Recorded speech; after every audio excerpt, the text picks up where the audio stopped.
Me llamo Elías y durante años mi vida cupo en dos mochilas, una con latas abolladas de pintura y otra con bocetos arrugados que olían a humedad y a café barato.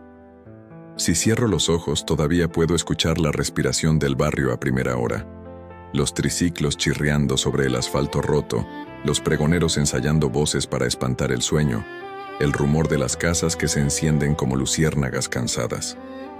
Allí crecí, entre paredes grises y esquinas donde el miedo aprendió a tener nombre. Había noches en que la calle parecía un animal herido. Jadeaba, escondía sus huesos bajo las luces, mostraba los dientes cuando alguien corría demasiado. Y sin embargo, incluso en ese escenario de pellejo y cicatriz, yo vi color. No era un color de postal, era un color cabezota, terco, que asomaba en las risas de los niños, en el mantel floreado de una ventana, en la camisa roja de un joven que se juraba invencible. Ese color pedía pared, pedía trazo, pedía quedarse. Mi primer mural fue un sol chueco sobre el muro del taller de don Eusebio. Tenía 13 años y el pulso de un ladrón de galletas. Mezclé restos de amarillos hasta sacar un dorado improbable y le abrí al barrio una ventana de calor.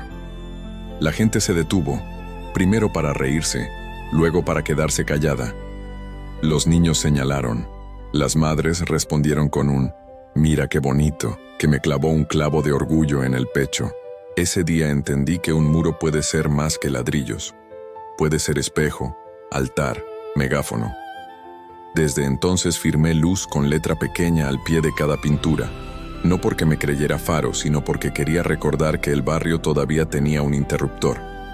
Con el tiempo, mis manos aprendieron el mapa de los muros, donde la humedad se come la pintura, donde el sol cocina la cal, donde la sombra protege los colores como una madre fiera. Pinté alas que nacían de espaldas cansadas, pinté libros que se abrían y de ellos escapaban pájaros, pinté niñas con casco de astronauta mirando un cielo de cometas. Jamás cobré, jamás pedí.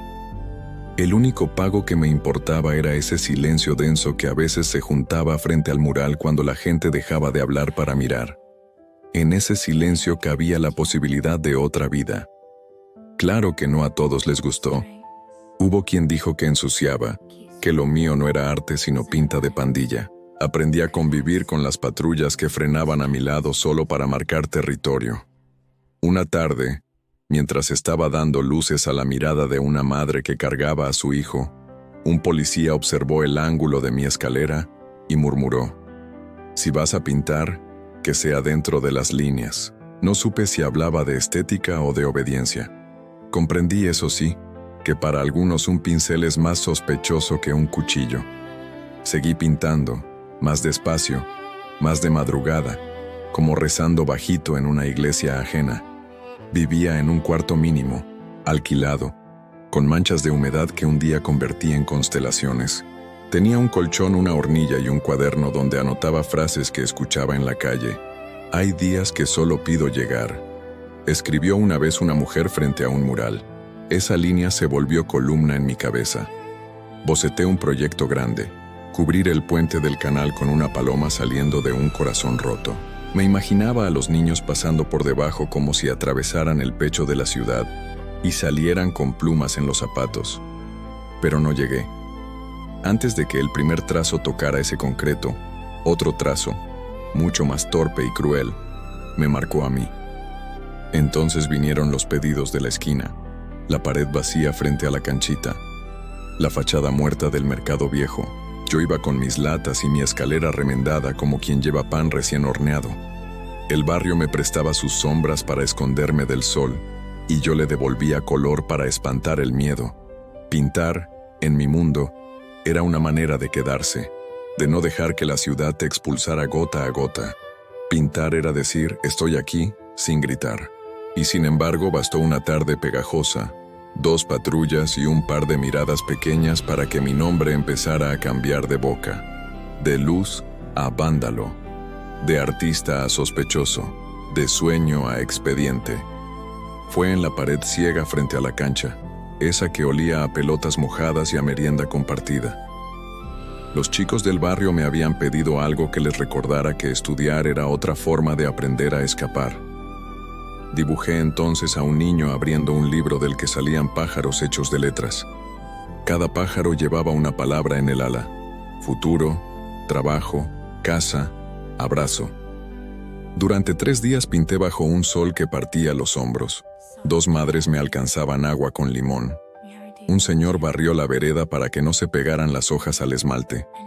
Los chicos cargaban brochas como si fueran antorchas olímpicas.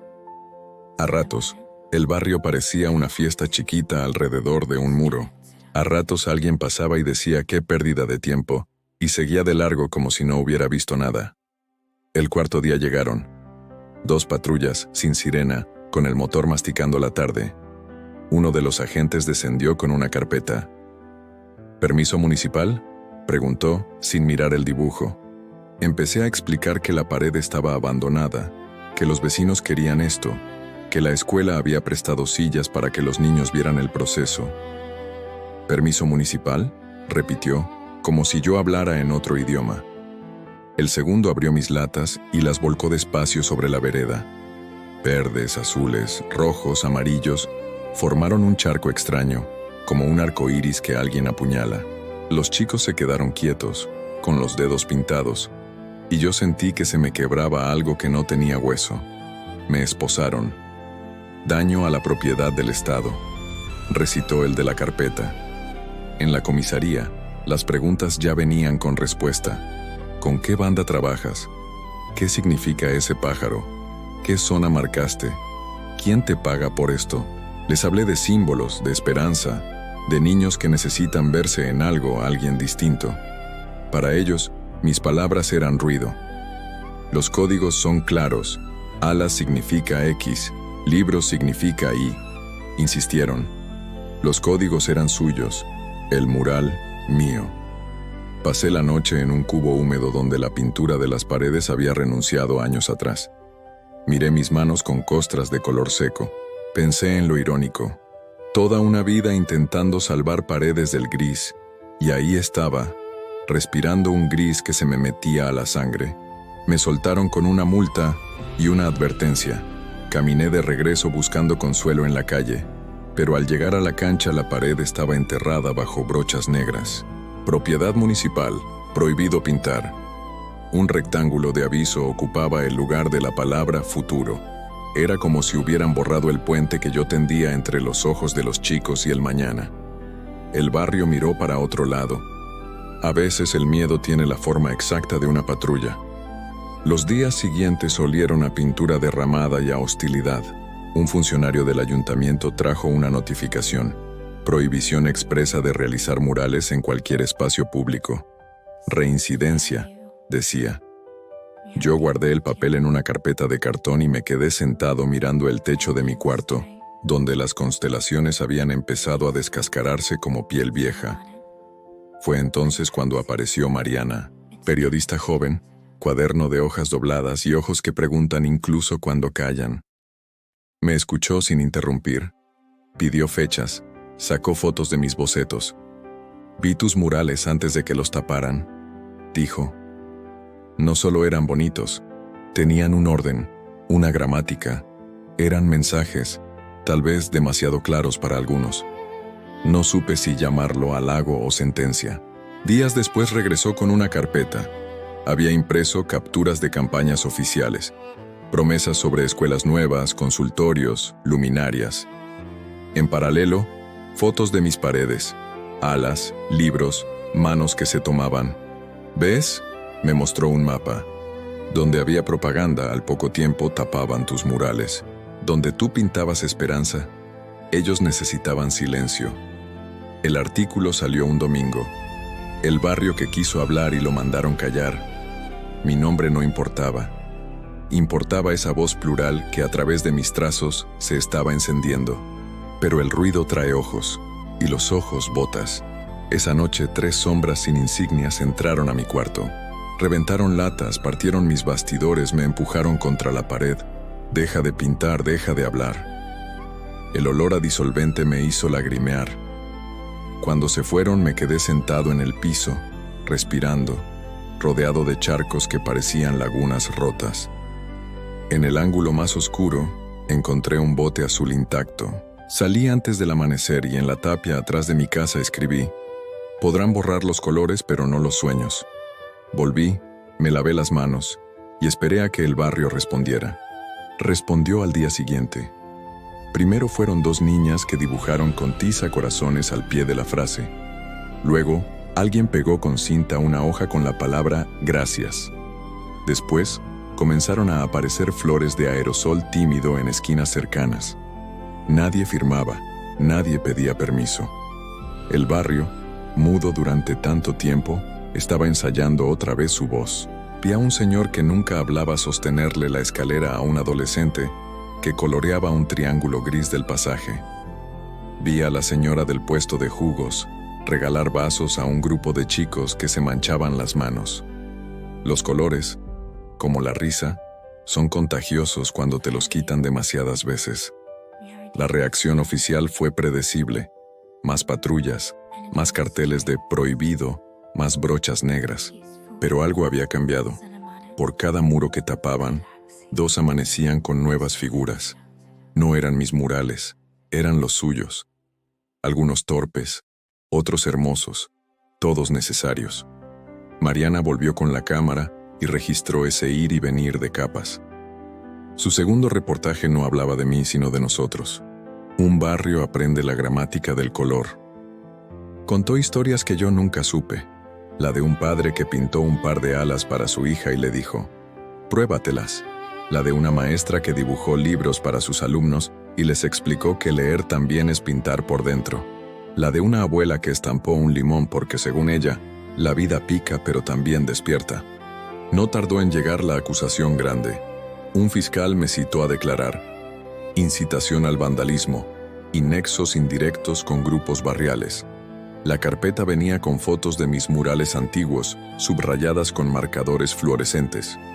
El fiscal hablaba de códigos, como si hubiera descifrado un idioma secreto, que si 3 pájaros juntos significaban X, que si libros abiertos en esquinas críticas significaban Iki. Le pregunté si alguna vez había visto a un niño sonreír frente a una pared y cambiar la ruta de su día. No respondió. Me pidió que dijera nombres.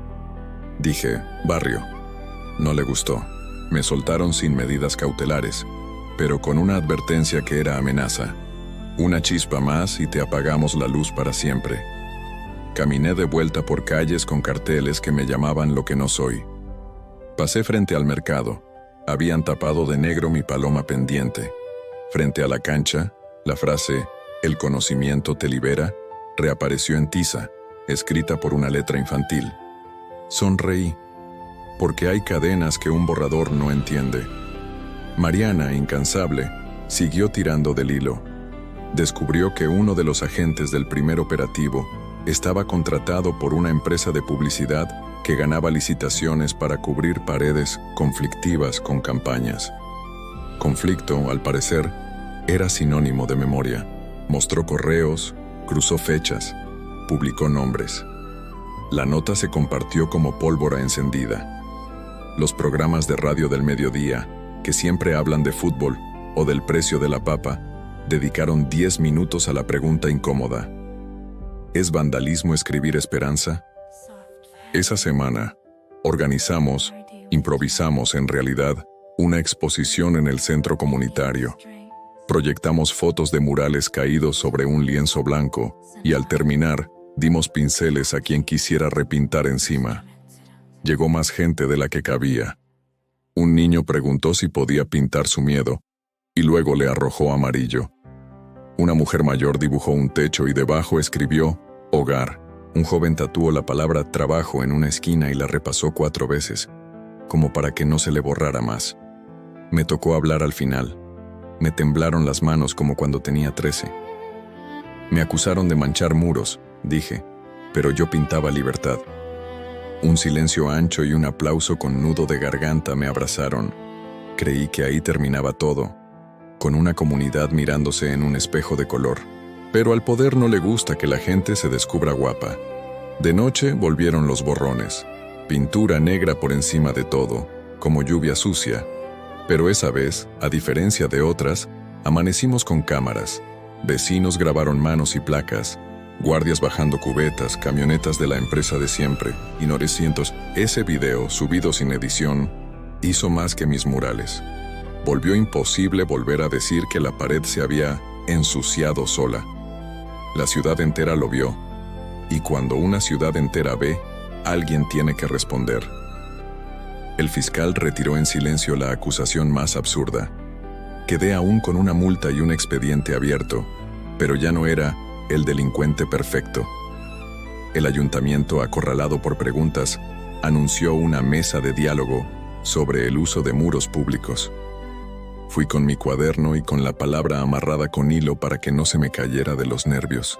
De un lado, funcionarios con trajes grises. Del otro, maestras, madres, jóvenes, Mariana con su grabadora, don Eusebio con olor a grasa y a orgullo.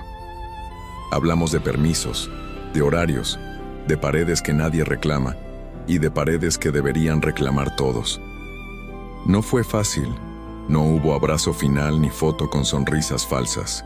Hubo sí un acuerdo pequeño y gigante, un corredor de muros para arte comunitario, sin propaganda, sin marcas, sin consignas partidarias, paredes para decir, estamos vivos. Volví a mi cuarto y abrí la ventana. El aire olía a pan reciente y a lluvia que todavía no caía. Saqué las latas que quedaban, apreté los dientes, hice inventario de mis miedos y de mis ganas.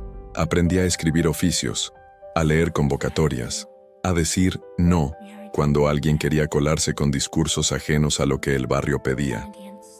Pinté despacio, con el pulso de quien le toma el ritmo al corazón después de una caída.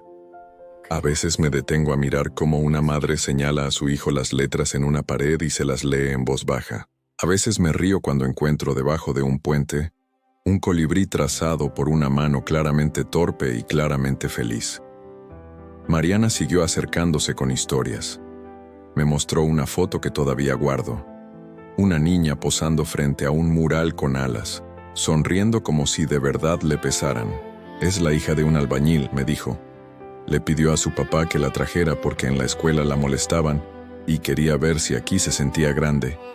En esa foto, el mundo está exactamente como yo lo soñé. Un cuerpo chico ocupando un lugar grande sin pedir perdón. No soy héroe. Sigo viviendo al día. Sigo ahorrando para reemplazar latas y comprar rodillos. Duermo con un ojo abierto porque la noche, aunque más amable, no ha olvidado su oficio. A veces camino por la ciudad y veo mis viejos murales convertidos en memoria bajo capas de cal. No me duele como antes. Entendí que el color también migra. Se queda en la retina de quien lo vio y luego sale por donde menos lo esperas. En una cartulina escolar, en una remera pintada a mano, en una frase garabateada en la carpeta de un adolescente.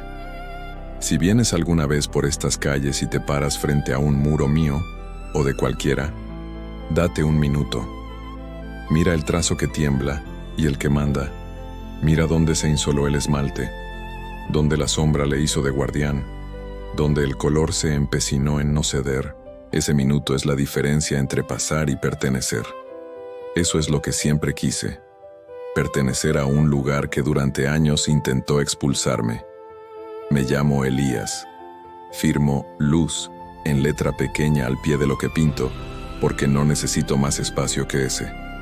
Me acusaron de manchar muros, pero lo que yo pintaba, lo que pinto y pintaré, es libertad. No la libertad grandilocuente de los discursos, sino la que cabe en un ala, en un libro abierto, en una mano que se toma de otra. Hay quienes seguirán intentando cubrirla con negro. Está bien, el negro también es un color, y los colores cuando pelean, enseñan. Mañana temprano volveré a afilar la brocha. En el corredor nuevo hay un muro todavía vacío. Me espera, a mí y a todos. Porque el barrio, por fin aprendió a pronunciar su nombre en voz alta. Y no pienso dejarlo sin tinta.